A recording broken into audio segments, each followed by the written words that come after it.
The fluorescent lights above buzzed like angry wasps, their harsh glare bouncing off the greasy linoleum floor of Marino's diner. My feet screamed with every step, the cheap canvas shoes doing nothing to cushion the relentless pounding against concrete disguised as flooring. 8 hours. No, 9 now. My shift should have ended an hour ago. But Denise called in sick, again. And Marco, our perpetually stressed manager, had looked at me with those pleading eyes that said he knew I couldn't afford to say no. I couldn't. The tips tonight had been mediocre at best. Crumpled singles and loose change that barely made a sound when I shoved them into my apron pocket. My daughter's medication cost $237. I had $63. The math was simple, brutal, and it sat in my chest like a stone. "Sweetheart, can we get some more coffee over here?" The man in booth 7 waved his empty mug, his voice carrying that edge of impatience that came from people who'd never had to wait for anything in their lives. "Right away, sir." My voice came out steadier than I felt, the customer service smile stretching across my face like a mask I'd worn so long it had left permanent creases. I grabbed the pot from the burner, its heat seeping through the thin handle, and made my way across the diner. The smell of burnt coffee and recycled grease had long since stopped bothering me. It clung to my uniform, my hair, probably my skin. I'd stopped noticing, the way you stop noticing a constant ache until someone presses directly on the bruise. Outside, rain began to fall, each drop catching the neon sign in the window. Marino's, red letters with the I flickering like a dying heartbeat. The weather matched my mood. Seattle in November was essentially one long, gray exhale of despair. My right ankle chose that moment to remind me of its existence, sending a sharp spike of pain up my leg. I'd twisted it last week carrying Emma up 3 flights of stairs to our apartment when the elevator broke. Again, it hadn't healed properly, because I hadn't rested it, couldn't afford to rest it. The bills didn't care about my pain threshold. "You look dead on your feet, Ava." Marco appeared beside me, his perpetual frown deepening as he took in what must have been my pale, exhausted face. "You okay?" "I'm fine," I lied. Because what else could I say? That my body felt like it was held together with duct tape and sheer willpower? That every step made me want to cry? That I was one more crisis away from completely falling apart? He didn't look convinced, but he nodded anyway. Table 12 just sat down, VIP section. I glanced toward the back of the diner where we kept 3 booths reserved for what Marco called special clientele, the kind of people who tipped well enough to make the extra effort of keeping the area pristine worthwhile. My heart sank. The VIP section meant more walking, more standing, more smiling, but it also meant better tips. "I've got it." I straightened my spine, ignoring how it protested, and smoothed down my stained uniform. The black fabric had seen better days. The white collar yellowed from too many washes in our apartment building's decrepit machines. The VIP section was separated from the main diner by a half wall and some strategically placed plastic plants that were supposed to look upscale, but mostly just looked sad. As I rounded the corner, the atmosphere shifted. The first thing I noticed was the silence. Not actual silence. The diner was never quiet, but a pocket of it. A bubble where sound seemed muted. Careful. 3 men occupied the booth, but my attention snared on the one in the middle. He sat like darkness had taken human form, and decided to wear an expensive suit. Everything about him spoke of money, but not the flashy kind that begged for attention. This was quieter, more dangerous. His suit was black, perfectly tailored to shoulders that suggested he knew his way around more than just boardrooms. The fabric caught the light in a way that my polyester uniform never would, speaking of price tags that probably exceeded my yearly rent. But it was his face that made my breath catch. He couldn't have been more than 30, maybe 32, with features that belonged on some Renaissance painting of a fallen angel. Sharp jawline, dark hair styled with careless precision, and eyes. God, those eyes. Even from a distance, they seemed to absorb light rather than reflect it. Dark, almost black, with an intensity that made my stomach tighten with something that wasn't quite fear, but wasn't quite anything else either. The 2 men flanking him were clearly security. They had that stillness about them, that coiled readiness that suggested violence was always just a heartbeat away. One of them, built like a refrigerator with a crew cut, scanned the diner constantly. The other, leaner but no less dangerous looking, kept his attention fixed on his phone, though I suspected he was aware of everything happening around him. "Good evening, gentlemen. Can I start you off with something to drink?" My voice came out slightly breathless, and I hated myself for it. The man in the middle didn't look up immediately. He was reading something on his phone, his long fingers moving across the screen with practiced ease. His hands were beautiful in a way that seemed almost unfair, elegant, but with scarred knuckles that told stories I probably didn't want to know. When he finally lifted his gaze, the impact was physical. His eyes met mine, and for a moment, the diner, the pain in my feet, the endless weight of my exhaustion, all of it faded into background noise. Water. Still, not sparkling. No ice. His voice was deep, controlled, with an accent I couldn't quite place. Something European, maybe Italian, softened by years in America, but never quite erased. "Of course. And for you?" I turned to the others, grateful for an excuse to break that eye contact. They ordered. Coffee, black, nothing. And I scribbled it down on my pad, though my hand trembled slightly. I could feel his gaze on me, a tangible weight that made the hair on my arms stand up. "We'll need a few minutes with the menu," he said. And it wasn't a request. "Absolutely. I'll be right back with your drinks." I turned, desperate to escape that suffocating attention, and immediately regretted it. My ankle, pushed beyond its limits, decided it had endured enough. It buckled without warning, sending me lurching forward. My hands flew out instinctively, and I grabbed for the table. Not their table, thank God, but the empty one beside it, to catch myself. The water pitcher I'd been carrying for the table across the aisle crashed to the floor, exploding in a spectacular spray of glass and liquid that seemed to spread in slow motion, reaching across the tile like accusatory fingers.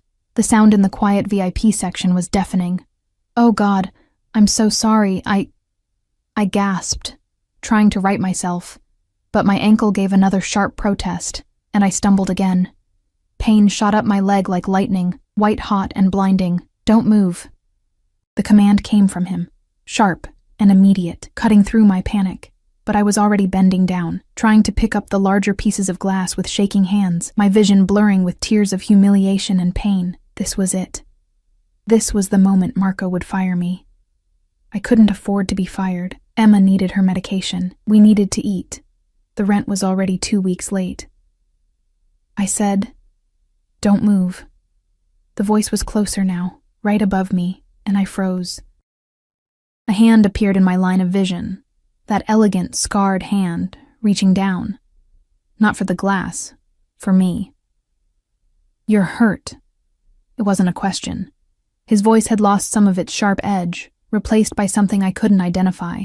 "When did you injure your ankle? How did he—" I looked up and found myself eye level with his perfectly polished shoes, Italian leather, probably worth more than everything in my apartment combined. Slowly, my gaze traveled up, past the sharp crease of his trousers, past the subtle gleam of his belt buckle, past the crisp white shirt and dark suit jacket, until I met those fathomless eyes again. He was standing now, having moved faster than I'd registered, and he was looking at me with an expression I couldn't read. Not disgust, not impatience. Something else entirely. Something that made my pulse skip in a way that had nothing to do with fear, and everything to do with a danger I didn't yet understand. "Last week," I heard myself answer, my voice barely above a whisper. "It's fine.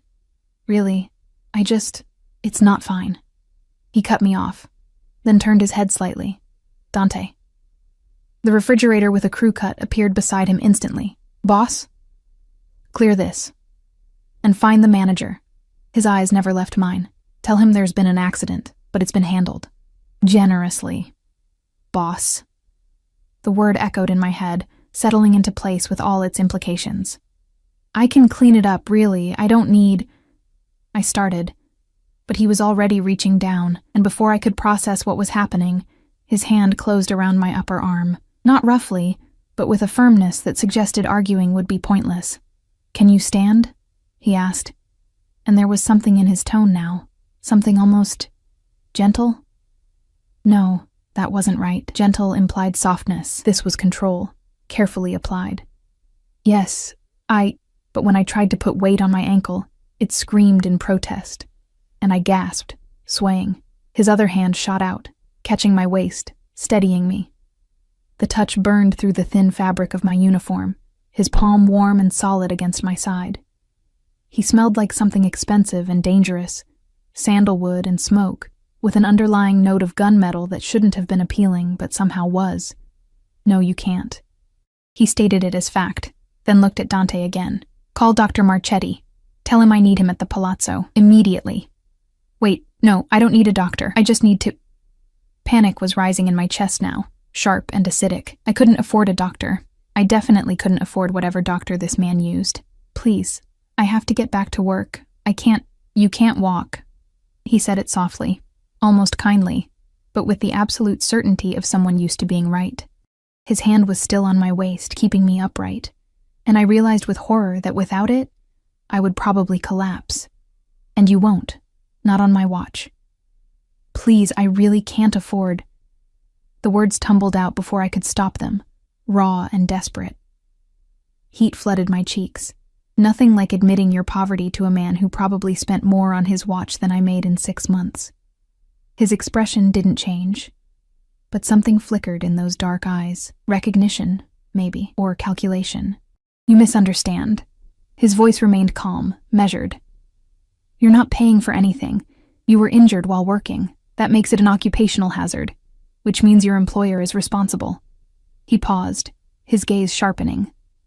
Unless you'd prefer to file a workers' compensation claim, I'm certain the paperwork would be extensive. My mouth opened, then closed. Workers' comp meant reports, meant Marco getting in trouble, meant possibly losing the job anyway because suddenly I'd be a liability. The twisted logic of surviving at the bottom. You couldn't afford to protect yourself because protection came with consequences you couldn't afford either. He saw the understanding cross my face and nodded once, satisfied. That's what I thought. So we'll do this my way. Dante? Already called, boss. Doc will meet us in 20. Us. Meet us. Wait. I can't just leave. I looked around desperately for Marco, for any escape from whatever was happening. The other customers were staring now, their curious gazes adding another layer to my humiliation. My shift doesn't end for another hour, and your shift ended the moment you injured yourself further by continuing to work on a damaged ankle. He wasn't asking, wasn't negotiating, simply stating reality as he saw it, or rather, as he was making it. You'll come with me, see the doctor, and then we'll discuss your circumstances. Discuss my circumstances. The word sent ice down my spine. Marco appeared then, his face flushed, eyes darting between me and the man whose hand was still on my waist. Mr. Castellano, I'm so sorry for the disruption. We'll of course comp your entire... That won't be necessary. Castellano. The name clicked into place with the force of recognition I'd been avoiding. Castellano. As in the Castellano family. As in the rumors, the whispered stories, the news reports that never quite stuck because witnesses never quite testified. However, your employee requires medical attention. I'm ensuring she receives it. It wasn't a discussion. It was a statement of intent, delivered with the casual authority of someone who'd never been told no, and wouldn't recognize it if he heard it. Of course, whatever she needs. Marco was practically bowing, which would have been funny if I wasn't currently being held upright by what was very likely a mafia boss. Ava, take whatever time you need. Your job will be here.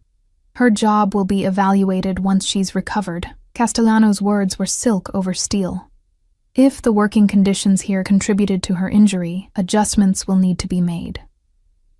The threat hung in the air, unspoken, but unmistakable. Marco went even paler. Now, if you'll excuse us. Castellano shifted, and before I could protest, his arm moved from my waist to behind my knees. He lifted me as if I weighed nothing, cradling me against his chest with the kind of ease that spoke of strength carefully controlled. Put me down. The words came out as a strangled whisper. Every eye in the diner was on us now. My humiliation was complete. Please, I can walk. I just need... You can't walk. You already established that when you nearly fell twice. His voice was low, meant only for me, and carried a note of something almost like amusement. Almost. Stop fighting and let me help you. Help. As if men like him helped people like me without expecting something in return. But what choice did I have? My ankle throbbed with every heartbeat, sending waves of nausea through me. I couldn't stand on my own, couldn't work, couldn't even maintain the basic dignity of walking out of here under my own power. So I stopped struggling. His chest was solid beneath my cheek, his heart beating steady and slow against my ear. That expensive scent surrounded me. Sandalwood, smoke, and something darker I couldn't name. Dangerous. Everything about him screamed danger. From the way his security moved ahead to check the exit, to the absolute certainty in his movements, to the casual way he'd taken control of my entire situation, in under 5 minutes. The rain hit us the moment we stepped outside. Cold, sharp drops that felt like tiny accusations. A black SUV waited at the curb, sleek and gleaming despite the weather. The windows were tinted so dark they looked like sheets of obsidian. The lean security guard, not Dante, had the rear door open before we reached it. "Easy," Castellano murmured as he maneuvered me inside. The interior was all black leather and new car smell, with seats that probably cost more than my monthly rent. He set me down carefully, his hands lingering a moment longer than necessary, then slid in beside me, too close. The back seat was spacious, but he sat near enough that I could feel the heat radiating from him, could count the gold flecks in those dark eyes if I was foolish enough to look directly at them. Dante took the driver's seat. The other guard, whose name I still didn't know, moved to the passenger side. Doors closed with expensive, solid thuds. The locks engaged with a click that sounded far too final. "Where are we going?" My voice came out smaller than I intended. "My home. The palazzo." He was looking at his phone again, scrolling through messages with that same focused intensity he'd had in the diner. "The doctor will meet us there." "Your home." I repeated it, trying to make it sound less insane, trying to make the reality of sitting in a vehicle with a man who probably had people killed before breakfast sound remotely normal. "I can't go to your home. I have a daughter. She's with my neighbor, but I need to—" His head snapped up. "A daughter."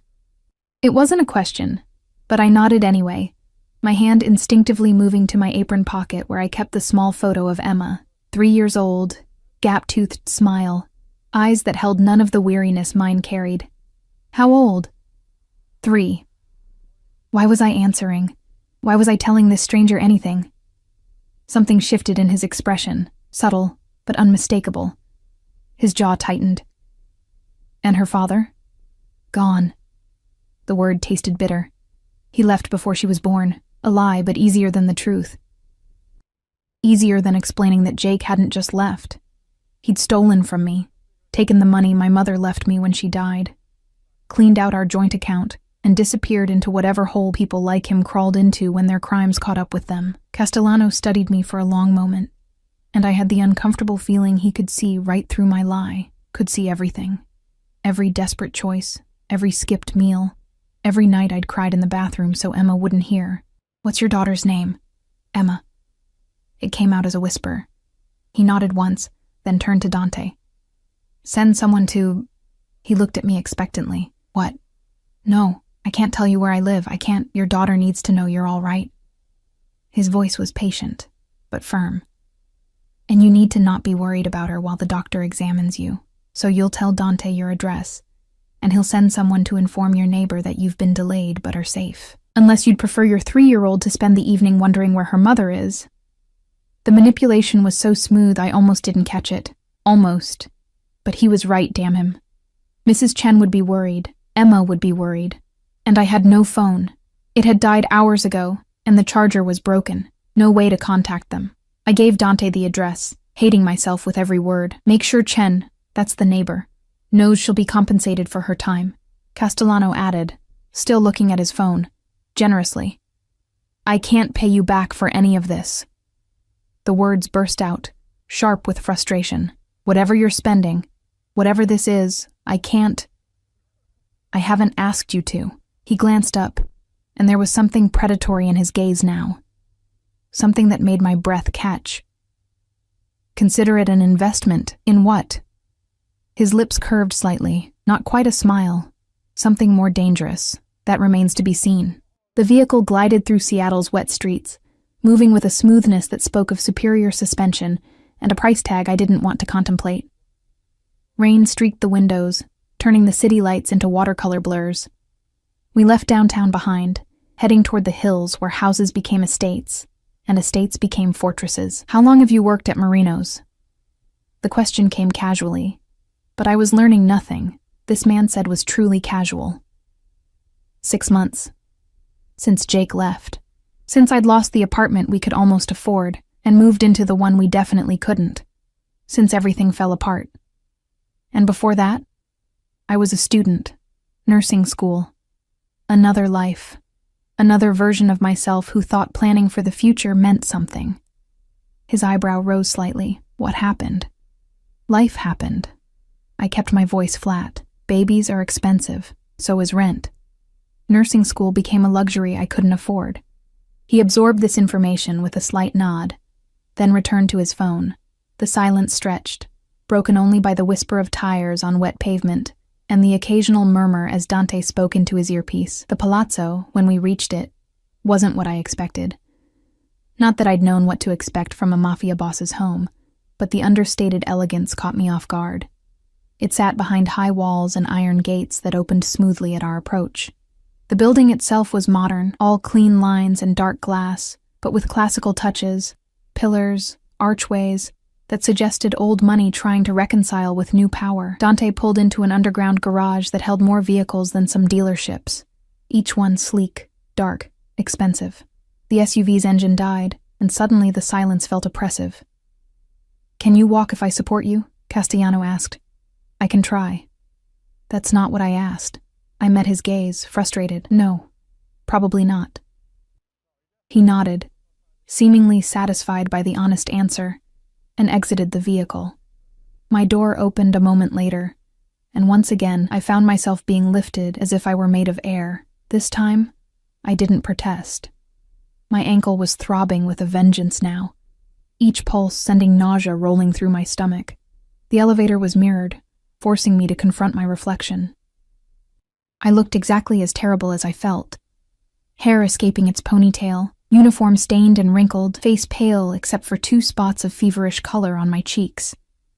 Next to Castellano's dark, composed elegance, I looked like something the cat dragged in and then thought better of. "Stop." His voice cut through my self-assessment. "Stop what?" "Looking at yourself like that, like you're less than." The observation was so unexpected, so strangely intimate, that I didn't have a response. The elevator doors opened before I needed one. His apartment, no, penthouse, occupied the entire top floor. The doors opened directly into a space that was all dark wood, leather, and the kind of minimalist design that only looked simple because everything cost a fortune. Floor-to-ceiling windows offered a view of Seattle's skyline glittering through the rain, the city I'd lived in my entire life, looking suddenly foreign and beautiful from this height. He carried me through the open living area and down a hallway, finally setting me down on a leather sofa in what appeared to be a private study.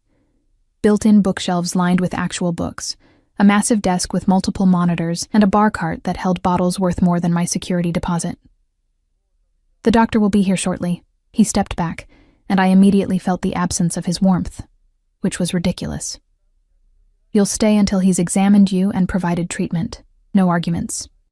"And then?" I hated how small my voice sounded.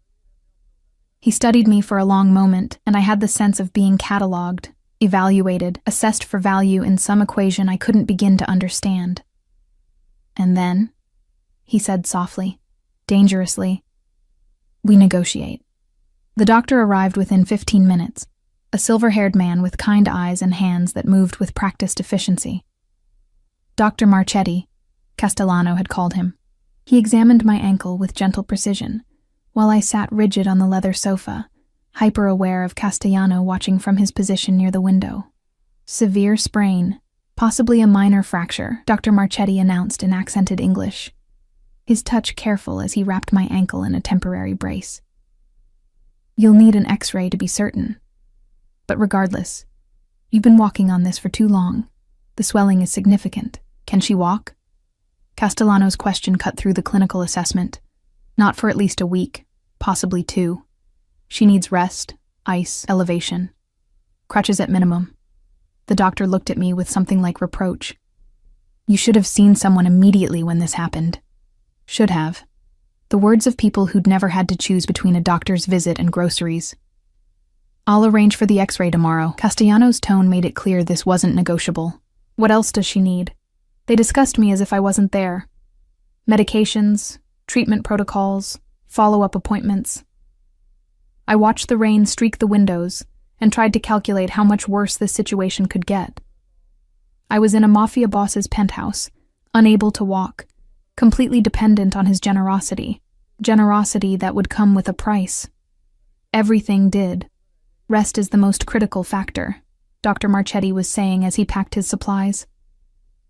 Keep weight off it entirely for the next 48 hours, then minimal weight bearing with support. Ice every few hours. And, he looked at me directly now, actually rest. That means not working. Not working meant no money. No money meant no medication for Emma. No rent, no food. The panic must have shown on my face because Castellano's expression shifted. Something almost like understanding flickering across those severe features. That's been handled, he said simply. Dr. Marchetti left with a respectful nod that spoke of long acquaintance, and then it was just the 2 of us in the quiet study. Rain drummed against the windows. Seattle sprawled below, oblivious to whatever negotiation was about to unfold in this expensive room. You said we'd negotiate. I broke the silence, needing to control something, anything, even if it was just getting the bad news over with. So, negotiate. What do you want? He moved from the window, crossing the space between us with predatory grace. He didn't sit. Instead, he leaned against the edge of his desk, arms crossed, studying me with that unreadable intensity. Tell me about your daughter's father. Not what I'd expected. The truth this time. My hands twisted in my lap. I told you. You lied. No accusation in his tone, just certainty. Men who simply leave don't generate the kind of fear I see in your eyes. So tell me, what did he do? Maybe it was exhaustion. Maybe it was the pain medication Dr. Marchetti had given me starting to work, loosening my tongue. Maybe it was the strange safety of knowing this man had already seen me at my absolute worst. So what was one more humiliation? He stole from me. The words came out flat, drained of emotion. We weren't married, but we had a joint account. My mother died 2 years ago, left me some money. Not much, but enough to finish school. Enough for a real start. Jake.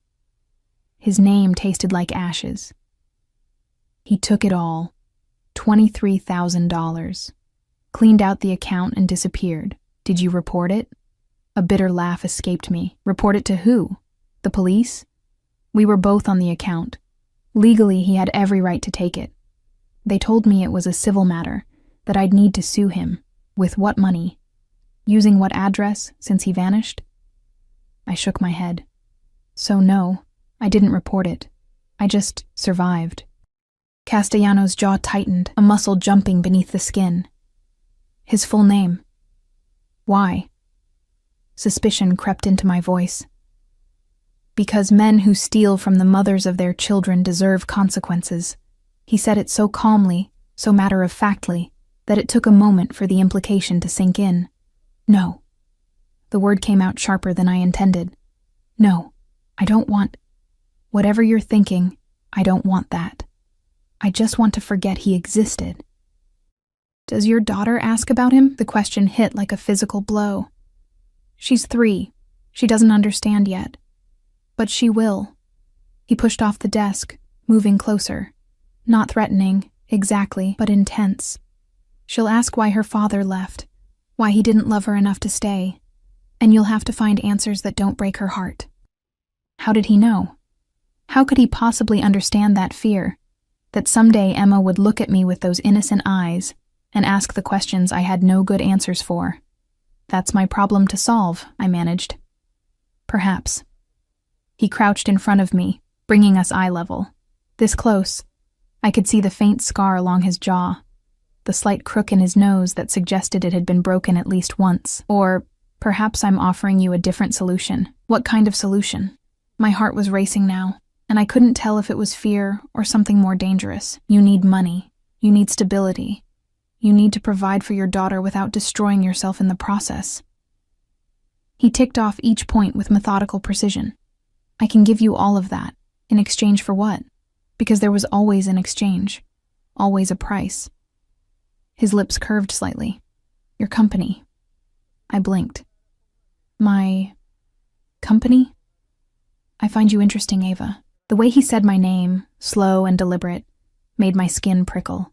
You're educated, resilient, and you clearly care more about your daughter than your own well-being. These are admirable qualities, rare ones. You don't know anything about me. I know you continued working on a severely sprained ankle because you needed the money. I know you tried to clean up broken glass while in obvious pain because you were terrified of losing your job. I know you're afraid of accepting help because you've learned that help always comes with strings. His gaze held mine, dark and fathomless. Am I wrong? No. He wasn't wrong. And that scared me more than anything else. What do you actually want? I pressed. Be specific. Dinners, conversations, your presence at certain events where appearing domestic would be advantageous. He straightened, towering over me again. You'll live here, you and your daughter. You'll have your own rooms, your privacy. In exchange, you'll be available when I need you to be. You want me to be what exactly? A mistress? A companion. He cut me off, voice sharp. Nothing you don't consent to. I'm not interested in coercion. Just manipulation? The words slipped out before I could stop them. Surprisingly, he smiled, a real smile this time, brief but genuine. You're braver than you think. Most people don't challenge me. Most people aren't desperate enough to be stupid. It's not stupid to recognize an opportunity. He moved to the bar cart, pouring amber liquid into a crystal glass. You'd have a substantial monthly allowance, enough to save, to eventually return to school if you wanted. Your daughter would attend excellent schools, have everything she needs. Healthcare, stability, safety. Safety. The word hung between us, loaded with implication. Safe from what? I asked quietly. He took a slow sip of his drink before answering. The world is dangerous for women alone with children. You know this already. You've been living it. He gestured vaguely toward my ankle. You injured yourself weeks ago and couldn't afford to rest. How long before it's something worse? How long before you're too hurt to work at all? And then what happens to Emma? Each word landed like a stone, building a wall of logic I couldn't quite climb over. Because he was right. I was one serious injury, one major illness, one broken-down car away from complete disaster. We lived on the knife's edge, and every day was just hoping we wouldn't slip. This is insane, I whispered. Perhaps. He set down his glass. But sanity hasn't served you particularly well, has it? Before I could answer, his phone buzzed. He glanced at it, frowned slightly, then looked back at me. Your neighbor has been informed you're safe. Emma is asleep. Mrs. Chen says to take whatever time you need. The thought of Emma sleeping, unaware her mother was sitting in a stranger's penthouse contemplating an arrangement that felt like selling herself, made my chest tight. I need to think about this, I said finally. Of course. He checked his watch, something sleek and expensive that probably cost more than a year of my salary. It's late. You'll stay here tonight. I can't. You can't walk, he reminded me, patient but firm. And before you panic, there are 6 bedrooms in this penthouse. You'll have your own, with a lock if it makes you feel better. Dante will bring you something to eat, and in the morning, we'll discuss this further. Agreed? What choice did I have? My ankle throbbed with renewed intensity, as if reminding me of my current helplessness. I was trapped here by my own body's limitations, by circumstances I hadn't chosen but couldn't escape. Agreed, I said, hating the defeat in my voice. He nodded, then moved to the door. One more thing, Ava. I looked up at him. This beautiful, dangerous man, who'd somehow turned my life completely upside down in the span of a few hours. Jake Martinez. That's his full name, isn't it? When I didn't answer, he smiled slightly. Your reaction tells me I'm right. Consider it handled. I told you you didn't want him hurt. I heard you. His expression was unreadable, but you didn't say you didn't want your money back. So I'm getting your money back. Call it a gesture of good faith. He left before I could protest further, the door clicking shut behind him with quiet finality. I sat in the expensive silence, surrounded by luxury I'd never aspired to, trapped in a situation I couldn't fully understand. Through the window, Seattle glittered like scattered diamonds, beautiful and distant. Somewhere down there was my tiny apartment, my sleeping daughter, my real life. And here I was, at the top of the world, with a man who terrified and intrigued me in equal measure, being offered everything I needed wrapped in a package I wasn't sure I could afford to accept. The leather sofa was soft beneath me. My ankle pulsed with each heartbeat, and somewhere in my chest, beneath the fear and the exhaustion and the overwhelming sense of unreality, something else stirred. Something I didn't want to name, something that whispered this might not be the worst thing that had ever happened to me. That thought scared me more than anything else. Dante appeared shortly after with a tray of food. Real food. Not the diner leftovers I usually survived on. Soup that smelled like heaven. Fresh bread, fruit that looked like it had been selected by someone who actually cared about quality. I ate mechanically, my mind churning through everything that had happened. The bedroom he led me to was bigger than my entire apartment. The bed could have slept 4 people comfortably. There was indeed a lock on the door, which I used immediately, though I wasn't sure what I was locking out. Or locking in. I lay on sheets that probably cost more than my monthly rent, staring at the ceiling, and tried to make sense of the impossible choice ahead of me. Take Castellano's offer and secure Emma's future. Refuse and return to slowly drowning in poverty. When I finally slept, I dreamed of dark eyes and dangerous smiles, of cages made of gold, and of drowning in water that tasted like expensive whiskey and smelled like sandalwood smoke. Morning arrived with pale light filtering through curtains I didn't remember closing. For a disoriented moment, I forgot where I was, the mattress too soft, the sheets too smooth, the silence too complete. Then reality crashed back with the weight of an avalanche. I was in Castellano's penthouse. My ankle announced its presence with a dull, persistent throb. Better than last night, but still tender enough to remind me I wasn't going anywhere without help. The brace Dr. Marchetti had applied was still secure, professional and confining. A soft knock on the door made me tense. Yes? Miss Ava? A woman's voice, accented and gentle. I'm Maria.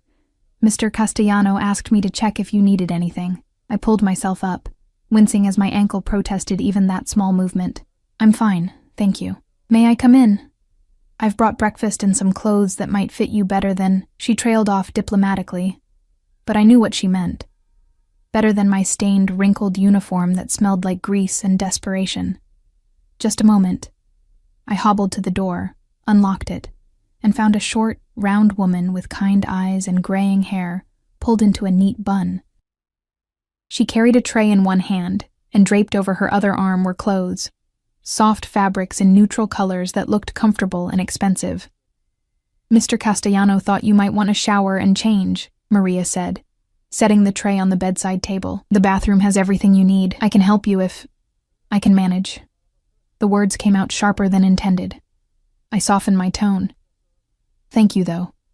Really. She smiled, understanding in her expression. Of course. I'll leave you to it. If you need anything, just press the button on the phone. 9 will reach me directly.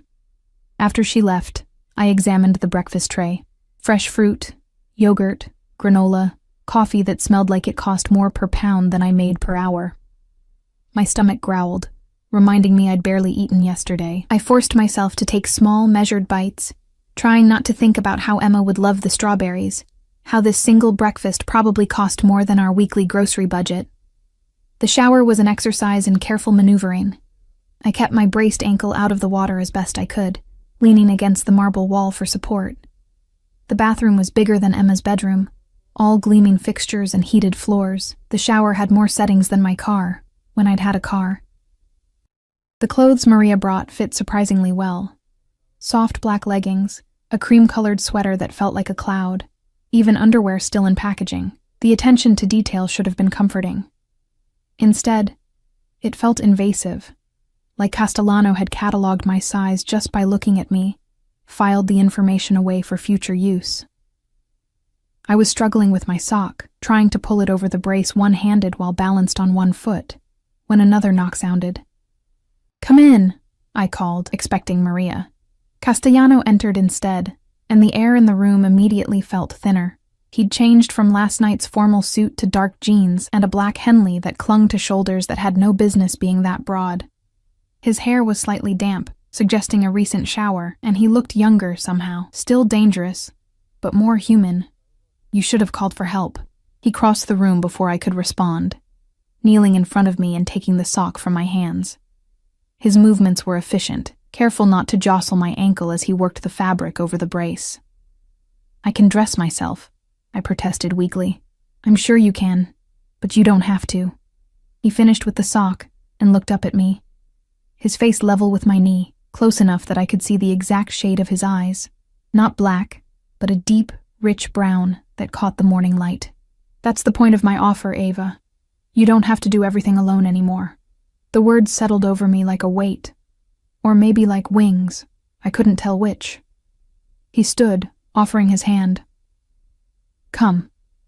We need to talk, and you need to eat more than the few bites you managed. How did you—" "Maria reports to me," he said it without apology, "as does everyone in this building. I like to know what's happening under my roof." Control. Everything with him came back to control. He supported me as we made our way to the main living area. In daylight, the space was even more impressive and more intimidating. Everything was precisely placed, exactly chosen, a reflection of a mind that orchestrated rather than simply lived. He settled me on the sofa, the same one from last night, and Maria appeared almost instantly with more food. Eggs cooked perfectly, toast with butter that melted on contact.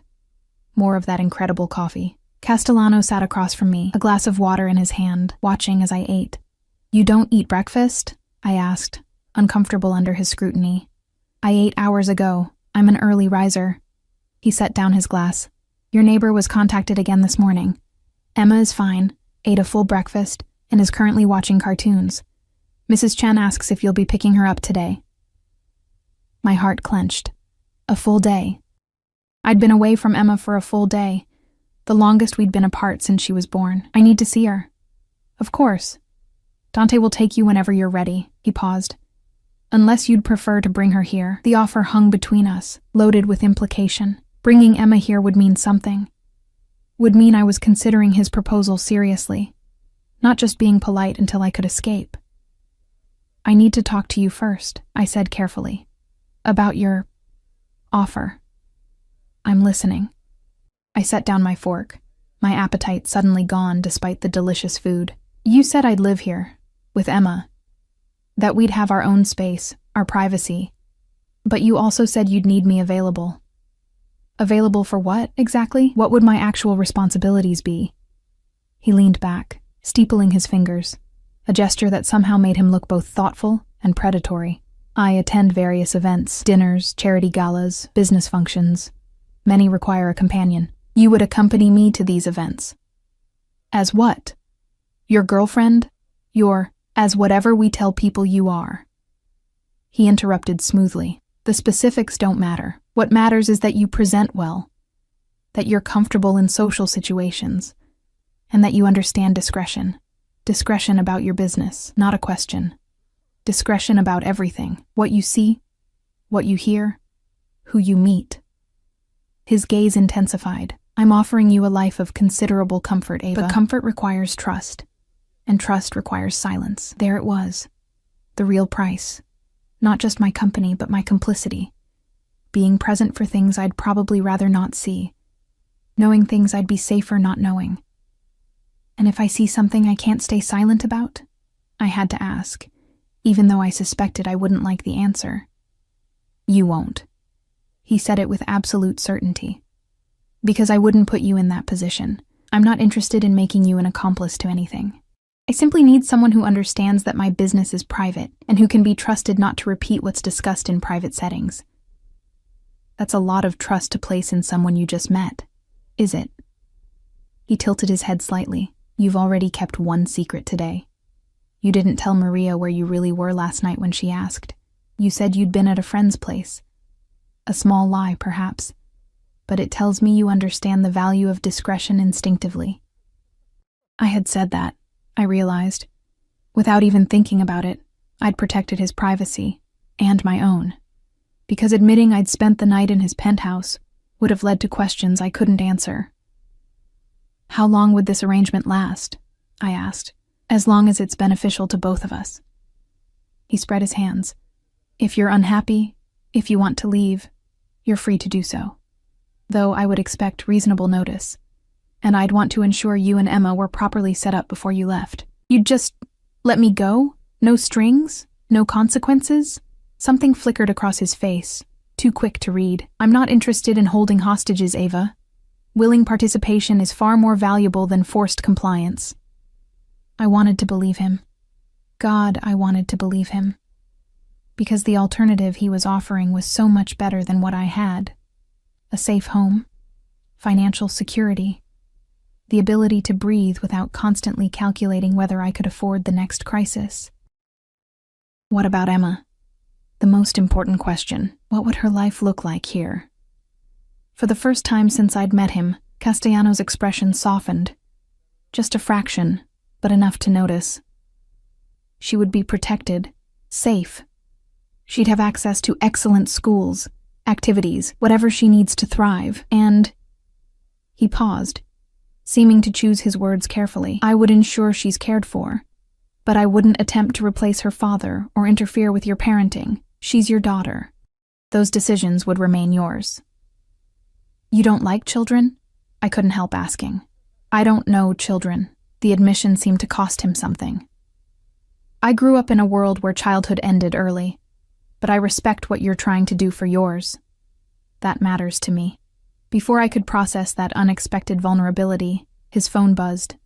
He glanced at it, and his expression shifted, hardened into something cold and dangerous that made my breath catch. Excuse me. He stood abruptly. I need to take this. He moved to the window, his back to me, and answered in rapid Italian. I didn't speak the language, but I understood tone.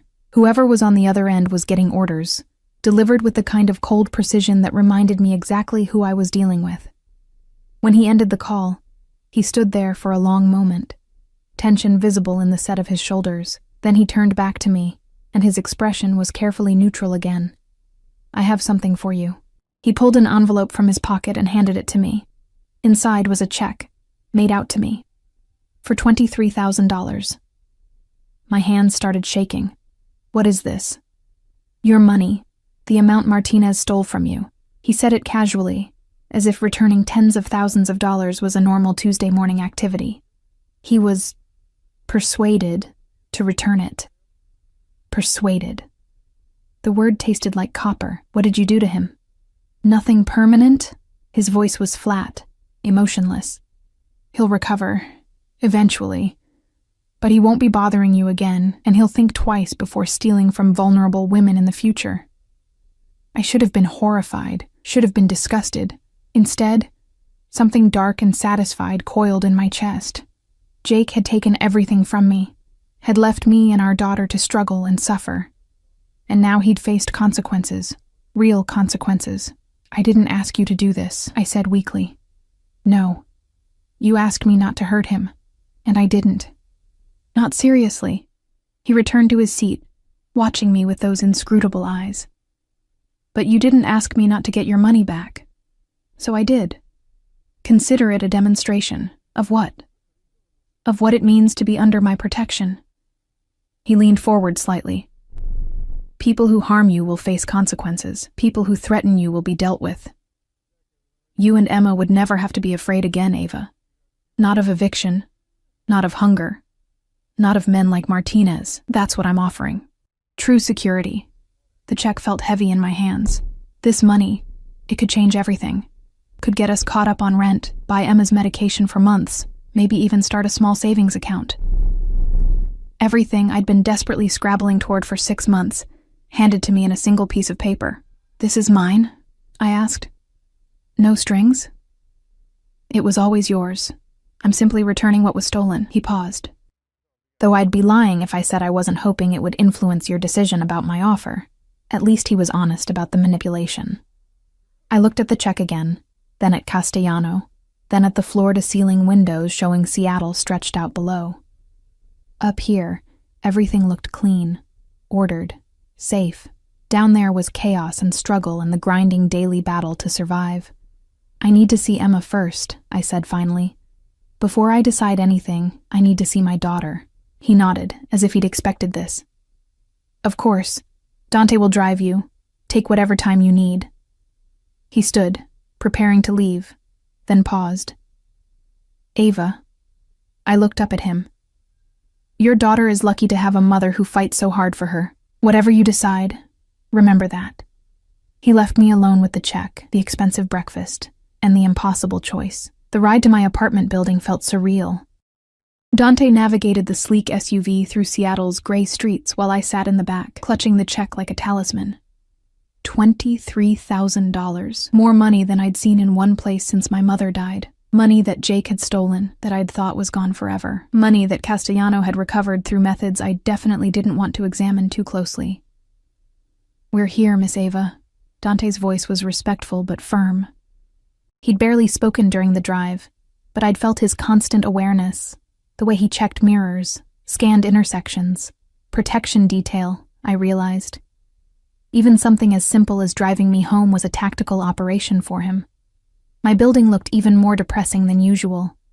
Cracked concrete steps, graffiti on the entrance door that management had given up trying to remove, windows with bars that were supposed to make us feel safe, but mostly just reminded us we lived somewhere that needed bars on the windows. "I'll help you up."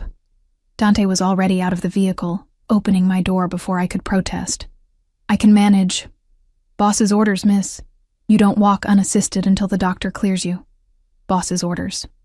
I was going to have to get used to that phrase if I accepted Castellano's offer. Everything in his world operated on orders, on carefully maintained control. Dante supported me up the 3 flights of stairs, the elevator still broken, of course, and waited while I knocked on Mrs. Chen's door. The familiar sound of cartoons filtered through the thin walls, along with Emma's laugh. That sound, that pure, delighted giggle, made my chest ache. "Mrs." Chen opened the door, her weathered face breaking into a relieved smile. "Ava, come in, come in. Emma's been asking for you all morning." "Mama!" Emma launched herself at me, and I barely had time to brace before her small body collided with my legs. Pain shot through my ankle, but I didn't care. I crouched, awkwardly, carefully, and pulled her into my arms, breathing in the familiar scent of her strawberry shampoo and the indefinable smell that was just Emma. "Hi, baby girl." My voice cracked. "I missed you so much. Where were you?" She pulled back, her green eyes, Jake's eyes, unfortunately, searching my face with that uncanny perception 3-year-olds sometimes have. "Mrs. Chen said you got hurt." "I twisted my ankle at work, sweetheart, but I'm okay now." I smoothed her dark hair, so like my own. "Did you have fun with Mrs. Chen?" "We made cookies."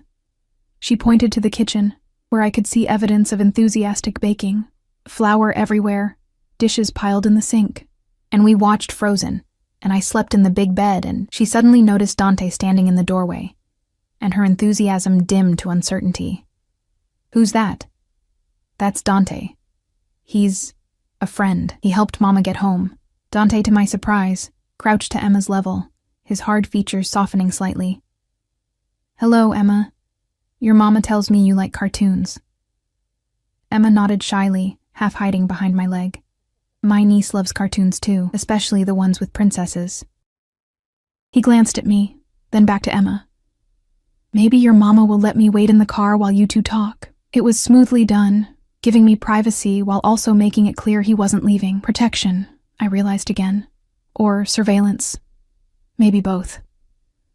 After Dante left, Mrs. Chen made tea while Emma showed me her coloring book, chattering about everything I'd missed. Normal. Beautifully, perfectly normal. This was our life. Small apartment, borrowed space, makeshift family comprised of whoever was kind enough to help. Ava, dear. Mrs. Chen's voice pulled me from Emma's explanation of why she'd colored the princess's dress purple instead of pink. That man who came by last night, the one who gave me money. She paused meaningfully. He was very well-dressed. I'd known this conversation was coming. Mrs. Chen had raised 3 kids, survived 40 years in this neighborhood, and had developed a radar for trouble that rivaled any security system. He's my boss. The lie came easier this time. He felt bad that I got hurt at work, so he's helping out until I can work again. Your boss. She didn't sound convinced. At the diner? It's complicated. I kept my voice low, conscious of Emma sitting nearby. But he's helping us. And right now, I need help. Mrs. Chen studied me for a long moment, then sighed. Just be careful, dear. Men like that. Men with money and power. They don't help people for free, I know. The words tasted bitter because they were true. But sometimes you take the help anyway, because the alternative is worse. She squeezed my hand, understanding in her tired eyes. She'd made her own difficult choices over the years.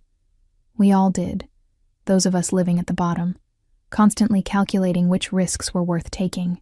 After an hour of playing with Emma, reality began reasserting itself. Our apartment was across the hall, closer, but still requiring me to walk. And when I opened the door, the familiar space hit differently. The sagging couch I'd bought third-hand, the tiny kitchen with appliances that worked most of the time, Emma's corner, carefully organized despite the cramped space, with her small bed and milk crates serving as shelves for her few toys. This was home. This was safety, in its own way. Known quantities, familiar struggles, but it was also slowly killing me. I saw it now with fresh eyes. The water stain on the ceiling that suggested plumbing issues in the unit above, the draft from windows that didn't quite seal, the thin walls that transmitted every argument from neighbors on both sides. This was what I'd been killing myself to maintain. This was what I'd destroyed my ankle protecting. Mama, can we have grilled cheese? Emma tugged on my sweater, oblivious to my crisis of perspective. Of course, baby. I hobbled to the kitchen, leaning heavily on counters for support. The refrigerator held some cheese, probably expired, bread that was getting stale, and not much else. I'd planned to grocery shop yesterday before everything had changed. My phone, which I'd retrieved from the apartment and finally charged, buzzed, an unknown number. How is your ankle? The text was brief, formal.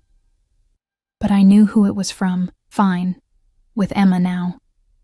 The response came immediately. Good. Take your time. Dante will wait as long as necessary. I stared at the message, then at Emma sitting at our tiny table, swinging her legs and humming to herself, happy, innocent, unaware that her mother was contemplating upending both their lives. The check was in my pocket. I could cash it, use it to catch up on everything, maybe even find a slightly better apartment. Go back to the diner, back to the grind, back to barely surviving, or I could accept Castellano's offer. Security, comfort, protection. All the things I desperately wanted for Emma. All the things I couldn't provide alone, but at what cost? I made the grilled cheese, cut it into triangles the way Emma liked, and watched her eat. She had a smear of cheese on her cheek, her hair was tangled from playing, and she was perfect. Absolutely perfect, and she deserved so much more than I could give her. That realization settled over me like a heavy coat. My phone buzzed again. Not Castellano this time, but Marco from the diner. Need to know if you're coming back. Got bills to pay. Can't hold position indefinitely. Of course he couldn't. I was replaceable. We all were. Those of us at the bottom.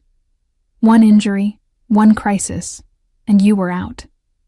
Someone else would take your place before your spot at the time clock was even cold. I thought about going back. About the endless shifts, the aching feet, the tips that never quite added up. About slowly destroying my body for wages that would never be enough. About Emma growing up watching her mother disappear piece by piece into exhaustion and desperation. Then I thought about Castellano's penthouse, about Maria's kindness, Dr. Marchetti's gentle efficiency, the implicit promise of a life where I wouldn't have to choose between my health and my rent. Where Emma could have music lessons and good schools and a childhood that didn't taste like desperation. I picked up my phone and typed carefully. I need to talk to you. Can Dante bring us back? The response was immediate. Of course. Whenever you're ready. I looked at Emma, my beautiful girl, and made my choice. Maybe it was the wrong one. Maybe I'd regret it. But it was mine to make, and I was making it for her. Emma, baby, how would you feel about going to see a new place? She looked up, cheese still on her cheek. Like an adventure? Yeah, sweetheart. Like an adventure. An hour later, we were back in the SUV. I'd packed a bag, just essentials, because I still wasn't sure this was permanent, still wasn't ready to commit completely. Emma sat beside me in a car seat that definitely hadn't been there earlier, secured with the kind of efficiency that suggested Dante had done this before. Nice car, Emma announced, touching the leather seats with wonder. It smells like new shoes. Despite everything, I smiled. Trust a 3-year-old to sum up luxury as smelling like new shoes. The palazzo looked different in afternoon light. Less intimidating, maybe. Or perhaps I was just getting used to the idea of it. Dante helped me from the car, then turned to Emma with unexpected gentleness. Want to see something cool? Emma nodded eagerly, and he pressed a button on his key fob. The SUV's lights flashed in a complex pattern that made Emma gasp with delight. Again, she demanded, and Dante obliged, his stern face almost smiling. The elevator ride up was quiet except for Emma's chatter about the buttons, the mirrors, how high we were going. She wasn't scared, wasn't nervous, just excited, seeing this all as the adventure I'd promised. If only I shared her confidence. Castellano was waiting when the doors opened. He'd changed again, back to a suit, dark and perfectly fitted, but his attention went immediately to Emma, and something in his expression shifted, softened, just slightly. You must be Emma. He crouched down, same as Dante had, bringing himself to her level. I'm Luca. Are you Mama's friend? Emma asked with the blunt honesty of children. I am. He glanced at me briefly, something unreadable in his dark eyes. And I'm very happy to meet you. Do you have toys? Trust Emma to cut straight to what mattered. I don't. He said it seriously, like this was an important admission. But we could get some if you'd like. What's your favorite? Dinosaurs, Emma announced proudly. The big ones with long necks. Brachiosaurus, Castellano Luca said with a small smile. Excellent choice. He stood then, offering me his hand. I took it, let him help me up, and tried to ignore how his touch sent sparks along my skin. Maria has prepared rooms for you both, he said quietly. Connected, so Emma will be close. I thought you'd prefer that. Thank you. The words felt inadequate. He led us down a hallway I hadn't seen before, to a suite that took my breath away. The main room was decorated in soft neutrals, with a large bed, sitting area, and windows that offered the same stunning city view. But it was the connecting room that made my throat tight. A child's bedroom, already furnished. Not pink or purple or any of the princess cliches. Instead, it was done in soft greens and blues, with cloud-painted walls and a bed shaped like a reading nook. And there, on a shelf clearly installed recently, was a collection of dinosaur figures, including several long-necked Brachiosaurus. When did you... I started. This morning. After you said you needed to see Emma, he was watching my reaction carefully. I wanted her to feel welcome. Emma had already discovered the dinosaurs, letting out a delighted squeal that made my eyes burn with tears I refused to shed. You didn't have to do this, I whispered. Yes, I did. He turned to face me fully. If you're going to trust me with your safety, with your daughter's happiness, then I need to show you I'm worthy of that trust. This, he gestured to the room, is just the beginning. Mama, look. Emma held up a purple triceratops. Can I play with them? Of course you can, baby. They're yours. As Emma settled into playing, making the dinosaurs have elaborate conversations, Luca guided me back into the main room, closing the connecting door slightly so we could talk, but I could still see Emma. So, he settled into the chair across from me. Have you made your decision? I looked at the room. Beautiful, safe, comfortable. Looked through the doorway at Emma, happier than I'd seen her in months. Thought about the check in my pocket, the choices that had led me here, the future I could give her if I was brave enough to take this chance. I have conditions, I said finally. I'm listening. Emma comes first. Always. If I ever feel she's unsafe or unhappy, or if this arrangement isn't working for her, we leave immediately. No arguments. Agreed. I want everything in writing. The financial arrangement, the expectations, all of it. Clear terms. My lawyer will draft something by tomorrow. And I took a breath. I need to know what I'm really getting into. Your business, your world. I won't be complicit in anything that hurts people, and I won't raise Emma around violence. His expression darkened slightly. My business is complicated. But I can promise you this. You'll never be asked to participate in anything illegal, and Emma will be kept completely separate from the less pleasant aspects of my work. She'll be protected, insulated. As will you. Can you really promise that? To keep us separate from the danger? Yes. He said it with absolute certainty, because you're not an asset to be used, Ava. He paused, seeming to search for words. You're something different, something I want to protect, not exploit. The intensity in his gaze made my breath catch. This was more than a business arrangement for him. I could see it in the way he looked at me, in the care he'd taken with Emma's room, in the fierce protectiveness that had made him track down Jake and recover my money. This was dangerous, not because he was dangerous, though he absolutely was, but because I could feel myself responding to it. To him, to the promise of safety and security, and someone actually giving a damn whether I survived. Okay, I said quietly. We'll try it. A trial period, 3 months. If it's not working, for any of us, we can end it. No hard feelings. Something flashed across his face, relief maybe, or satisfaction. 3 months, he agreed. But Ava, yes, it's going to work. He leaned forward, his voice dropping to something almost intimate. Because I don't fail at things I care about. And I find that I care quite a bit about making sure you and Emma are happy here. Before I could respond, Emma appeared in the doorway, clutching 3 dinosaurs. Mama, can Luca play dinosaurs with us? I looked at him, this powerful, dangerous man who'd orchestrated my life with casual efficiency, and waited to see what he'd say. He smiled. Actually smiled, genuine and warm. I'd be honored. And there, in that expensive penthouse high above Seattle, with my daughter's laughter filling the air, and a man I barely knew arranging plastic dinosaurs with unexpected gentleness, I let myself believe, just for a moment, that maybe everything would be okay. Maybe I'd found something more than just security. Maybe I'd found a place where Emma and I could finally stop running, stop struggling, stop simply surviving. Maybe I'd found home. The city glittered outside our windows.